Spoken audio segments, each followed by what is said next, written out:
Silniční cyklistika je určitě různorodý sport, není to jenom o tom kole, je to celkově o té přípravě toho závodníka.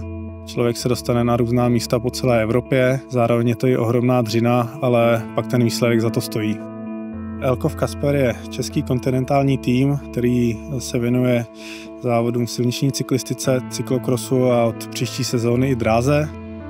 Mít na dresu nápis Kasper je pro nás určitě velká čest, protože to firma Královéhradeckého kraje. Jsme hrdí, že ji můžeme takto prezentovat a zároveň je to pro nás určitý tlak, aby jsme neudělali ostudu a aby jsme ji prezentovali v co nejlepším světle.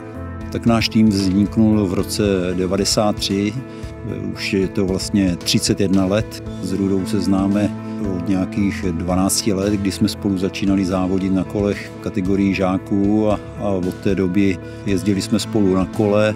Říkal jsem mu, že mám tým, asi nás začal sledovat, zjistil si, jak ten tým funguje a konec jsme se dohodli na spolupráci a ta funguje dodnes, už je to vlastně těch 8 let.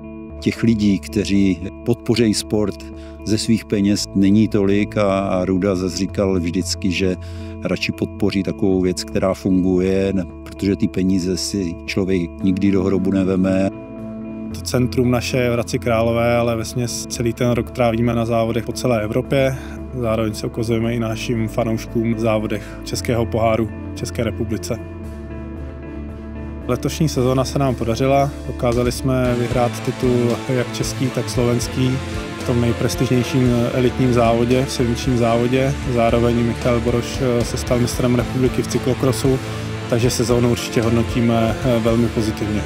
V příští sezóně bychom se chtěli určitě umísťovat na těch nejvyšších příčkách, jak v rámci České republiky, ale tak především v mezinárodním kalendáři UCI, což je Mezinárodní cyklistická unie. Takže absolvujeme vlastně několik desítek závodů zařazených do této kategorie a tam bychom určitě chtěli hrát ty nejvyšší příčky.